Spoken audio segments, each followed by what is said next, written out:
자, 이번 시간에는 심리 측정의 기본 개념부터 들어가도록 하겠습니다. 자, 심리검사와 심리평가의 개념을 한번 살펴볼게요. 검사의 개요를 보시면 검사의 의의에는 검사는 어떤 행동이나 속성을 측정할 때 사용하는 모든 종류의 도구, 기술 및 절차를 말합니다. 검사는 문제와 관련된 정보를 입수하기 위해 내담자에게 일련의 체계적인 질문과 과제를 제시하고요. 또 검사의 대상이 되는 행동이란 심리학적 측면에서 말하기, 글쓰기 등의 외적 행동, 보이죠? 말하는 것과 글 쓰는 건 보이잖아요. 외적 행동은 물론 의견, 사고, 판단, 나의 의견과 저희 머릿속 사고와 저희 마음속에 이걸로 할 거예요, 저걸로 할 거예요. 판단은 여러분이 안 보이겠죠? 그래서 내적 행동을 모두 포함합니다. 자, 검사의 관련 개념을 보시면 검사 논리는 행동의 속성을 측정하기 위한 논리나 이론, 방법을 말하는 것으로서 지능 측정 방법, 적성 측정 방법 등 추상적인 의미를 보입니다. 그 다음에 검사 도구는 한국판 성인용 웩슬러 지능검사, 다면적 인성검사, 성격 유형검사 등 검사 논리에 의해 구체적으로 가시화된 도구를 의미하는데요. 가시화돼, 가능할까? 시각적 시, 그러니까 볼 수 있다는 거죠. 우리 MBTI 문제 읽고 체크하잖아요. MMPI도 그렇고 웩슬러 지능 검사도 보고 우리가 글로 읽고 체크를 하니까 가시화된 도구가 되겠습니다. 자, 검사 점수는 검사의 타당도 및 신뢰도 또는 검사 간의 관계에서 나타나는 수치적 지수를 의미하고요. 검사 관행은 검사의 과정상 논리, 도구 만들기, 점수 계산 등에 적용되는 일반적인 관행을 의미합니다. 자, 검사 지침서는 수검자의 원점수, 환산점수, 검사 자극에 관한 수검자의 반응, 진술 및 행동을 지칭하는 것이죠. 자, 심리검사에 대한 이해는요. 심리검사의 의의를 한번 살펴보시면 인간의 심리적 속성을 객관적이고 정확하게 나타내기 위한 과학적 방법이 되겠습니다. 행동을 계량화하는 심리학적 측정 기법이고요. 검사 명칭이 같아도 측정 내용은 다를 수 있다. 요거 조금만 체크해 주세요. 밑에 한번 더 이 내용이 나오는데요. 지금 한번 설명을 드릴게요. 자, 검사 명칭이 같아도 측정 내용이 다를 수 있다는 건요. 아까 제가 네오 인성검사, 정리적 검사에 말씀드렸고요. 또 PAI 인성검사 말씀드렸습니다. 자, 인성검사라는 명칭은 같은데요.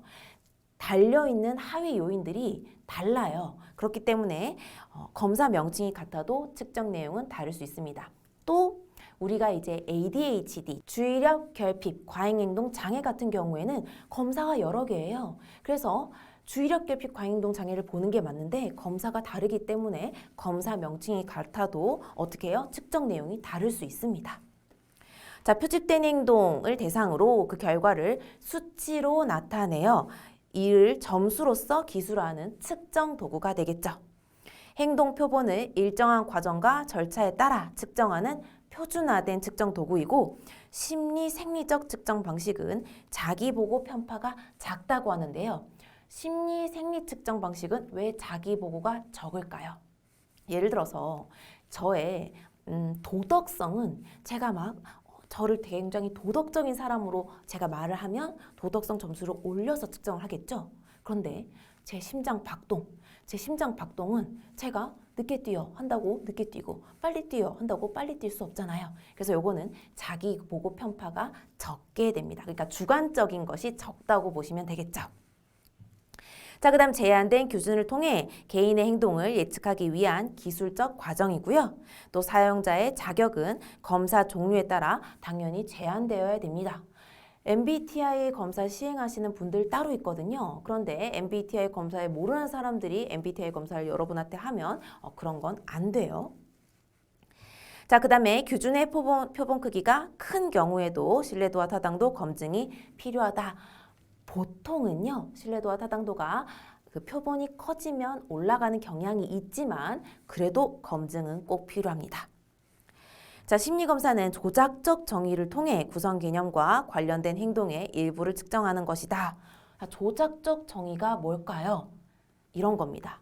사랑이란 예를 들어서 연인 간의 사랑이란 뭐 하루에 연락을 얼만큼 주고받으며 뭐 각자의 생일날에 선물도 주고받고 축하해주고 또 안부를 매일 묻고 손잡고 다닌다. 이런 것이 이제 뭐 사랑의 조작적 정의라고 정해져 있는 건 아니지만 이렇게 할 수 있겠죠. 그래서 조작적 정의는 학자마다 자기가 연구할 때 이제 정의를 내리는데요. 예를 들어서 가정의 뭐 따뜻함이라고 하면 엄마 아빠가 나를 굉장히 정서적으로 지지해주고 삼시세끼 밥을 주고 안아주고 또 이제 뭐 재워주고 학교를 보내주고 고민이 있을 때 얘기를 들어주고 이런 것들이 가정의 따뜻함, 조작적 정의라고 할 수 있겠죠. 그래서 이렇게 조작적 정의를 통해 구성 개념과 관련된 행동의 일부를 측정하는 것이고요. 검사의 종류에 따라 동일한 구성 개념도 측정 결과가 다를 수 있습니다. 자, 자기애 검사를 한번 예를 들어 볼게요. 자기애 검사가 두 가지가 있습니다. 첫 번째로는 옛날에는 자기애를 나르시시즘이라고 해서 나 잘났어 하면서 실제의 나보다 훨씬 과대망성적으로 날 잘 보는 것이 자기애 검사라고 옛날에는 그렇게 측정을 했는데요. 요즘에는 뭐 이런 거 있죠. 우리 오디션 프로그램이나 뭐 랩하고 춤추는 프로그램에서 내가 제일 잘 나가 하는 친구들 있잖아요. 그래서 최근에 자기의 검사는 현대를 살면서 자신감 뿜뿜 내가 제일 잘 나가 하는 정도의 내가 제일 랩을 잘하지 요 정도의 자기애는 현대사회에서 필요한 덕목일 수 있다라고 해서 요즘에는 긍정적인 요인으로 자기의 검사가 나타나고 있습니다. 자, 그렇기 때문에 동일한 구성 개념, 자기애라고 해도 어떤 부분은 병리적으로 볼 수도 있고요. 어떤 부분은 자신감이다, 긍정적으로 볼 수도 있습니다. 자, 그 다음에 검사자는 검사 실시의 표준 절차를 따라야 하는데 자, 요거 제가 짚고 넘어갈게요. 2018년도에 옳은 답으로 심리검사에 대해서 옳은 것을 고르시오라고 했을 때 맞는 답으로 검사자는 검사 실시의 표준 절차를 따라야 한다가 옳은 답으로 기출이 되었습니다. 자, 그 다음에 검사자의 성격 특성은 검사 결과에 영향을 미칩니다. 자, 심리검사 기능을 보시면 상담자의 주관적 판단에 의한 오류를 방지해야 되겠죠. 우리가 계속 이 친구를 나쁘게 볼 거야. 이 사람 이상해. 이 학생 이상해라고 보면 나쁘게 검사가 나오기 때문에 그런 주관적 오류를 방지하기 위함입니다. 또 개인에 대한 객관적인 정보를 제공하고요. 개인 간의 비교가 가능합니다. 아까 제가 오리엔테이션의 표준화 검사 말씀드렸죠. 수능을 한번 말씀드렸습니다. 개인 간 비교가 되죠. 내가 너보다 점수가 높네, 낮네. 개인 간 비교가 가능합니다. 자, 심리평가의 근거 자료 중에 하나가 되겠고요. 자, 그러면 심리적 구성 개념 같은 말, 구인 개념에 대해서 한번 살펴볼게요. 자, 심리학자들은 상상으로 만들어낸 추상적이고 가설적인 개념이며 개인의 성실성, 그다음에 외향성의 심리적 속성들은 추상적이어서 직접적으로 측정할 수 없죠. 제가 로봇도 아닌데 어떤 학생을 만났을 때 얘는 외향성이 83점이야 이렇게 나올 수 없잖아요. 그냥 우리가 느낌적인 느낌으로 좀 되게 외향적이구나 이런 걸 볼 수 있죠.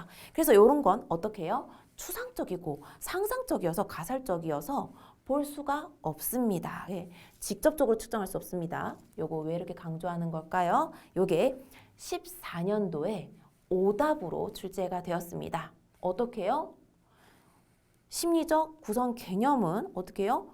직접적으로 측정할 수 있다라고 문제가 나온 것이 오답으로 나왔습니다. 추상적이기 때문에 직접적으로 측정할 수 없다가 옳은 말이 되겠어요. 자, 심리적 구성 개념은 직접적으로 측정할 수 없지만 이게 어떻게 나왔다고요? 직접적으로 측정할 수 있다. 직접적으로 측정하려면 내가 로봇가 돼야 됩니다. 그럴 수 없어요. 자, 행동을 관찰하여 추론하는 등 심리적 구성 개념을 측정한 방법은 여러 가지가 있다. 자, 그 다음에 추상적 사전적으로 표현된 구성을 즉 구체적인 행위로 연결시켜 측정 가능하도록 한 것이 측정을 위한 조작적 정의로서 각 연구마다 객관적으로 그 개념을 다루어야 하므로 조작적 정의는 모든 연구에서 동일하지 않다. 자, 요거 또 2016년도에 틀린 답으로 나왔습니다. 조작적 정의는 모든 연구에서 동일하다라고 오답으로 나와서 틀린 답을 고를 때에는 요놈 하고 그 아이를 찝어주셨으면 됩니다. 다시요. 조작적 정의는 모든 연구에서 동일하지 않는 것이 바른 문장이 되겠습니다. 심리평가에 대한 이해를 한번 살펴볼게요. 심리평가의 의의를 보시면 어떤 대상에 대한 다양한 정보를 얻어 종합적으로 기술하는 과정이고요. 심리검사와 상담, 행동관찰, 개인력 등 여러 가지 방법을 토대로 자료를 수집, 이를 토대로 얻은 정보를 종합하고 해석하여 평가를 내리는 전문적인 작업 과정이다.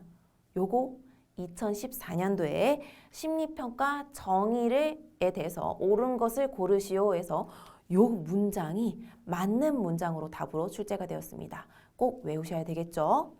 넘어가서 심리검사 등에서 얻은 결과를 기계적으로 판정하는 과정만이 아니라 인간에 대한 심리학적 지식, 정신병리와 진단에 대한 지식, 임상적 경험 등을 통합하는 과정이고요. 단순히 심리검사 결과를 제시하는 것이 아닌 다양한 정보를 종합하여 문제 해결에 도움을 주는 과정이 심리평가에 대한 의의가 되겠습니다. 자, 심리평가 기능을 한번 살펴보시면 요거 16년도 기출되었다고 나와 있는데요. 요게 어떻게 나왔냐면요. 요렇게 나왔습니다. 자, 보기 중에 옳은 곳을 모두 고르시오 라고 문장들이 나와 있고요. 여기서 뭐 1번은 기역, 니은, 2번은 기역, 디귿 이런 식으로 쭉 이런 문제 아시죠? 이렇게 나왔습니다. 그럼 2016년도 어떻게 기출로 나왔는지 설명해 볼게요. 자, 문제의 명료함이 세분화가 보기 중에 하나로 나왔고요. 맞는 것으로 골랐어야 되겠죠. 그 다음에 수감자에 대한 이해 및 치료적 관계 유지는 아직은 나와보지 않았지만 앞으로 충분히 나올 수 있습니다. 시험에. 자, 그 다음 문제 해결을 위한 상담 계획 세우기가 여기 니은으로 맞는 문장으로 출제가 되었었고요.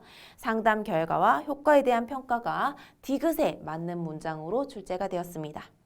자, 그 다음에 수감자에게 통찰의 기회를 제공한다가 리을에 맞는 문장으로 출제가 되었고요. 아직 비읍은 나오지 않았지만 다음에 기출에 나올 수 있겠죠. 개인의 인지적 기능 및 강점을 평가한다는 것이 심리평가의 기능 중에 하나가 되겠습니다. 자, 심리평가 구성 요소 한번 살펴볼게요. 자, 첫 번째 심리 검사는 검사 도구를 사용하여 인간의 다양한 심리들을 측정하고 평가하는 과정이다 라고 나와 있죠. 자, 요것도 2015년도에 심리평가의 구성 요소가 아닌 것을 고르시오 라고 하면서 맞는 것 그럼 4개가 필요하겠죠. 그래서 1번 보기가 맞는 것을 나왔던 1번 보기가 면담이었습니다. 자, 밑에 면담 읽어볼게요. 면담이란 심리평가 과정에서 자료를 모으는 중요한 수단이며 내담자의 행동, 특징, 반응 등을 알 수 있어 라포를 형성할 수 있다가 맞는 답 1번으로 나왔고요. 자, 2번 보기가 이미 읽었던 심리검사였습니다. 3번 맞는 답 보기가 행동관찰, 내담자들이 평가 과정을 수행하는 것을 관찰하여 가치 있는 정보를 얻는 것을 말한다가 맞는 문장은 3번 보기로 나왔고요. 4번이 오답이었는데 오답은 우리 외우지 말고요. 자, 5번 맞는 문장으로 나왔습니다. 정신병리에 대한 전문 지식이 심리평가의 구성 요소로 나왔습니다. 자, 그러면 2015년도에 심리평가 구성 요소 옳지 않은 거 고르는 거였으니까 우리 이제 옳은 거를 위해서 요 나머지를 외워주셔야 되겠죠. 자, 4번 심리평가 시행 단계입니다. 요거 시작이 의뢰 문제 분석이고요. 두 번째가 평가 방법 및 절차 선택, 그 다음 세 번째가 면담, 네 번째가 심리평가 결과 보고 순서로 진행된다고 했는데 요 기출 20년도에 기출로 나왔고요.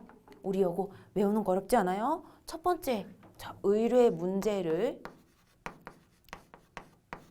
분석을 해야 되겠죠? 그 다음에 두 번째, 세 번째 여러분이 외워두셔야 되겠고요. 마지막에는 당연히 심리평가 결과 보고, 심리평가 결과 보고. 제가 이렇게 적어드린 이유는 요거랑 요거는 의뢰를 하러 왔으니까 외울 수 있어요. 앞뒤. 자, 요것들을 외워주셔야 올바르게 고를 수 있겠죠. 요거 이제 순서 요대로 나열된 걸 고르시오가 20년도 출제되었고요. 자, 가운데 2개 봅시다. 두 번째는 평가 방법 및 절차 선택, 세 번째가 면담이 되겠습니다. 요거 꼭 순서 외워주세요. 자, 이제 정신상태 평가에 대한 이해로 넘어갈게요. 자, 정신상태 평가 어떤 걸까요? 예시를 조현병 환자로 들어보겠습니다. 제가 만약에 조현병 환자라고 생각한다면, 제가 만약 조현병 환자라면 이제 계절에 맞지 않은 옷을 입어요. 일단 겨울인데 반팔을 입고요. 여름인데 파카를 입습니다. 그리고 이건 진짜인데요. 약간 그 외모 관리를 하지 않아요. 그 외모 관리를 하면 예쁘게 하고 이런 게 아니라 머리를 좀 감지 않고요. 이를 좀 닦지 않고 눈곱을 좀 잘 떼지 않아요. 그 다음에 또 이런 특징이 있습니다. 이런 말을 하죠. 내 귀엔 도청장치가 있어. 내 귀엔 도청장치가 있어. 막 누가 쟤를 죽이라고 귓가에서 계속 얘기해요. 이런 얘기를 합니다. 자, 그 다음 또 어떤 특징이 있냐면요. 지금 몇 년도죠? 그러면 지금 여긴 어디? 나는 누구? 지금 1700년도 아닌가요? 뭐 이러면서 지금 현재 날짜와 날씨 이런 것들을 잘 알지 못해요. 자, 이런 느낌을 가지고 이런 게 정신 상태를 평가하는 거구나 라는 느낌을 가지고 보도록 할게요. 자, 정신상태 평가의 의의를 보시면 면담 때 환자의 증상과 징후를 체계적으로 평가하는 것이고요.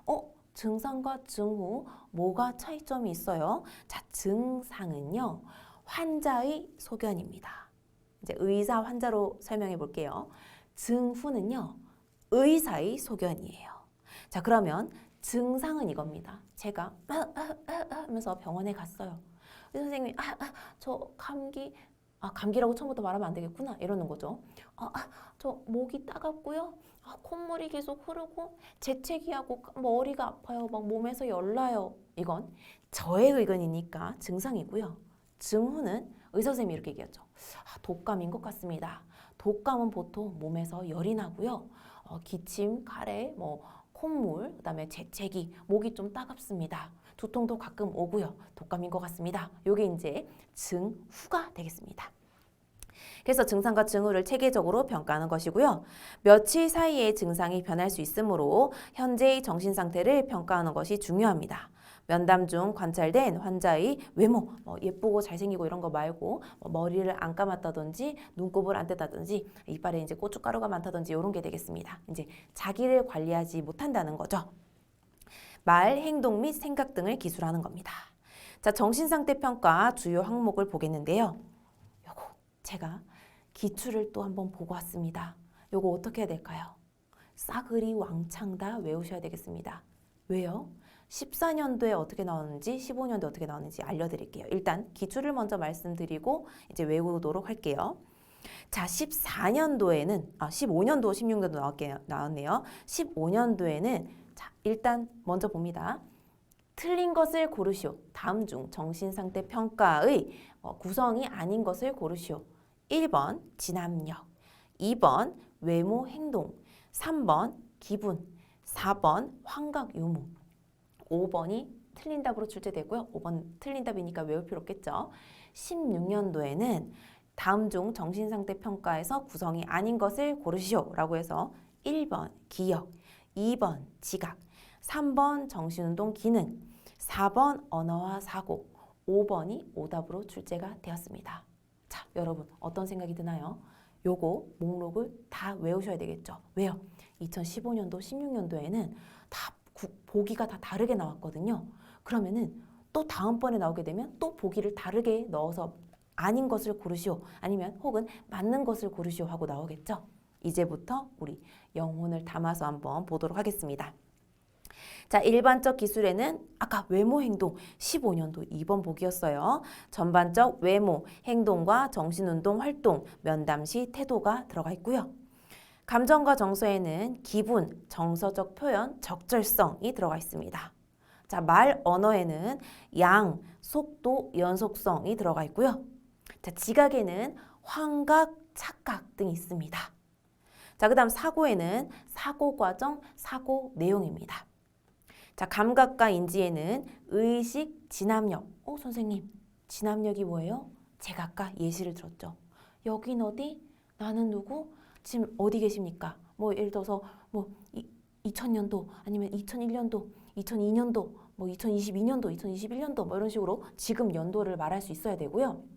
몇 월 며칠, 뭐 지금 5월 1일, 뭐 12월 31일 이렇게 연도를 말할 수 있어야 됩니다. 자, 진압력이라 함은 여기 나와 있죠. 시간, 장소, 사람과의 관계 속에서 현재 자신의 상황을 파악하고 이해하는 능력이 진압력이 되겠습니다. 그다음 집중력, 기억력, 계산력, 상식과 지능, 추상적 사고 능력 등이 감각과 인지에 들어가 있고요. 자, 그다음에 판단과 병식에는 상황적, 사회적 판단력과 자신의 병을 앓는다는 사실에 대한 이해 정도. 그다음에 정신기능 사정 척도에는 정신건강과 정신장애의 가설적인 연속선상에서 심리적, 사회적 기능을 고려해서 점수로 나타낸다라는 요 구성 요소들을 싸그리 왕창 다 외워주셔야 되겠습니다. 아까 말씀드렸듯이 15년도, 16년도에 보기들이 다 하나도 안 겹치게 나왔어요. 그러니까 다음번에는 요 칸 안에 있는 그 개수 많은 부분 있죠? 요 부분들을 다 외워주셔야 또 보기로 출제가 된다는 거 알아두셔야 되겠습니다. 자, 이제 심리검사 개발을 볼게요. 여러분이 청소년 상담사가 되어서 경력이 엄청 쌓였어요. 그러고 나면 이제 여러분들이 나중에 심리검사를 개발할 수도 있겠죠. 그래서 심리검사 개발할 때 필요한 정보들을 한번 볼게요. 자, 심리검사의 제작 과정은 지금 나눠져 있죠. 검사의 목적 설정, 물론 설정 괄호에 명료화되어 있죠. 여기 뒤에 설명이 있습니다. 제가 이렇게 설명하는 이유가 뭘까요? 자, 2015년도에는 이 앞에 큰 글자 있죠? 검사 목적의 설정, 그 다음에 검사 설계, 이제 설계 내용의 안쪽 내용 보시면 검사 내용 정의 및 방법 결정, 그 다음에 문항 준비, 또 문항 개발 및 작성, 문항 분석, 뒤로 넘어가셔서 표준화 및 규준 작성, 그리고 검사 도구 및 관련 자료 출판이 어떻게 나왔냐? 요렇게 이 중에서 요거 몇 개를 넣어놓고 몇 개는 다른 말 넣어놓고 심리검사 제작 과정에 옳은 것만을 고르시오 하는 것이 15년도에 이렇게 기출이 되었고요. 자, 이제 제가 설명드릴 뒷부분 있죠? 이 설명드릴 뒷부분에는 이제 다른 연도에서 몇 년도인가요? 20년도에서는 안에 설명이 앞에 글자와 앞에 아까 그 검사 목적의 설정 등 앞에 글자와 매칭이 잘 되어 있냐, 매칭이 잘 되지 않은 것을 고르라 라는 문제로 나왔습니다. 그러니까 싸그리다. 앞에 큰 글자, 뒤에 세부 내용까지 다 외워주셔야 되겠어요. 자, 1번 검사 목적의 설정 다른 말 명료화를 보시면 검사 제작자는 사전에 검사의 목적을 구체적으로 정의해야 합니다. 측정하고자 하는 것, 주요 검사 대상자, 그 다음에 검사의 용도 등을 명확하게 기술을 하고요. 자, 검사 설계, 그러니까 같은 말 검사 내용의 정의 및 방법 결정에는 검사 제작자는 검사의 실시 형태, 그 다음에 검사의 길이, 반응 형태 등과 같은 검사 설계와 관련된 내용을 정의하고 방법을 결정하고요. 자, 이제 문항 준비, 같은 말, 문항 개발 및 작성에는 검사 제작자는 문항의 형태 및 반응의 형태, 그리고 문항의 채점 형태를 고려하여 예비 문항을 개발 및 작성한다. 그 다음에 문항 분석을 보시겠습니다. 문항 분석에는 예비검사 해야죠. 예비검사 단계, 통계 분석 단계, 최종 문항 선택 단계로 이루어집니다. 그러면 예비검사가 뭔지 한번 볼게요.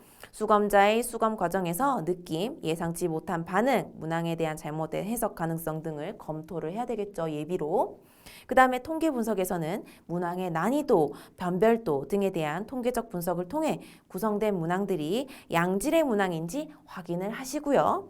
최종 문항 선택에서 문항의 적절성 여부를 통해 수검자의 특성을 유의미하게 반영할 수 있는 최종 문항들로 확정하는 것이 최종 문항 선택이 되겠습니다. 자, 넘어가셔서 표준화 및 규준 작성에는 표준화 과정은 검사의 규준을 제공하는 것으로서 문항의 최종적인 선택 이후 실시되며 검사 결과 점수에 대한 객관적이고 의미 있는 해석을 위해 규준을 설정하고 신뢰도와 타당도에 대한 연구를 병행한다라고 내용이 나와 있고요. 자, 검사 도구 및 관련 자료 출판에는 출판은 검사 도구 및 검사 책자를 포함하여 검사 매뉴얼, 채점 보고서 등을 제작하는 과정입니다. 간단한 검사의 경우 검사 책자, 채점판, 그리고 지시사항 등을 포함하지만 포함하고 복잡한 검사의 경우 부가적으로 해석 지침, 특수 전문 보고서, 채점 및 보고를 위한 컴퓨터 프로그램 등을 포함한다라는 것도 내용을 다 알아두셔야 20년도 문제가 이렇게 나왔습니다. 뒤에 내용 알아두셔야 되는 걸로 문제가 나왔습니다. 자, 그 다음에 심리검사 개발 시 유념해야 할 사항 볼게요. 자, 검사의 본래 개념화가 통계 분석 등의 구체적인 과정보다 더욱 중요하다. 자, 요거 시험에 어떻게 나올 수 있을까요? 거꾸로 오답으로 나올 수 있습니다. 예를 들어서 지금 검사 본래의 개념화가 통계 분석 등의 구체적인 과정보다 더 중요한 게 맞는 말인데요. 야비하게 바꿔서 이렇게 나오겠죠? 검사 본래의 개념화보다 통계 분석 등의 구체적인 과정이 더 중요하다. 이렇게 나올 수 있습니다. 그러니까 다시 옳은 문장 볼게요. 검사 본래의 개념화가 더 중요합니다. 뭐보다요? 통계 분석 등의 구체적인 과정보다 더 중요해요. 두 번째, 사전검사 설계 단계에서부터 최종 검사 점수 보고에 대해서 고려해야 되고요. 또 검사는 최종 시행에 앞서 비공식적인 예비 시행의 과정을 거쳐야 합니다. 자, 요거 파일럿 검사라고 한대요. 한번 예비로 검사를 해보고 요 검사 괜찮다는 것을 한번 보기 위해서 예비 검사 한번 해봐야 돼요. 자, 그 다음에 검사의 전체 제작 기간은 검사 개발자가 예상한 기간보다 오래 걸리죠. 우리 보통 공부하는 계획자도 생각보다 조금 더 며칠 더 걸리잖아요. 그런 것처럼 더 오래 걸립니다. 자, 문항은 최대한 단순하고 일반적인 이해를 요하는 것이 좋고요. 문항이 독창적인 경우 오류의 원인이 되어 잘못된 결과를 초래할 수도 있습니다. 그래서 문항이 너무 독창적이면 좋지 않다는 거 알아두셔야 되겠고요. 문항 분석의 통계적인 기법을 통해서도 부적절한 문항은 남아있을 수도 있어요. 자, 그리고 통계적인 관점에서 표준화 집단은 무조건 크다고 좋은 것이 아닙니다. 그럼 이것도 어떻게 야비하게 나올까요? 이렇게 나올 수 있겠죠. 틀린 답으로 통계적인 관점에서 표준화 집단은 무조건 크면 클수록 좋다라고 하면 그게 오답으로 잡아내시면 되겠습니다. 자, 문항 제작에 앞서 해당 검사 분야에 대한 충분한 연구가 이루어질 필요가 있고요. 문항 준비 단계에서 충분한 분량의 문항을 작성해 두는 것이 바람직합니다. 자, 검사의 표준화를 위해 최종 매뉴얼을 제작해야 됩니다. 자, 심리검사의 제작자의 자격 조건을 볼게요. 요거 20년도에 기출이 되었죠? 자, 20년도에 어떻게 나왔냐면요. 이렇게 나왔습니다. 심리검사 제작자의 요구 역량이 아닌 것은 이라고 나왔고요. 맞는 것 4개가 여기에서 보기로 출제되었습니다. 자, 그러면 제가 읽으면서 요 문장이 맞는 것 보기로 나왔다. 이런 설명 드리도록 할게요.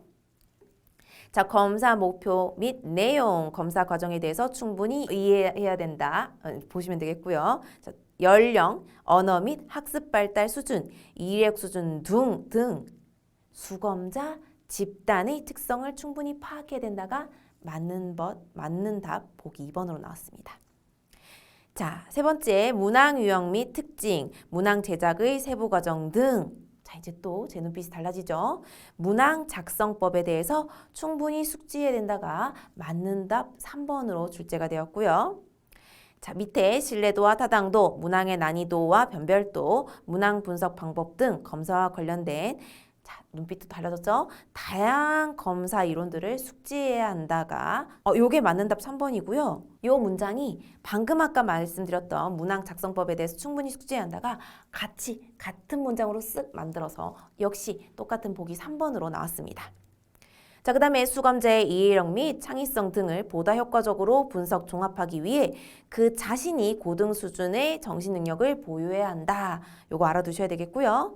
자, 그 다음에 검사 문항 내용을 간결하고 명확하게 기술할 수 있는 탁월한 문장력을 보유해야 한다. 요거 좀 이따가 설명하도록 할게요.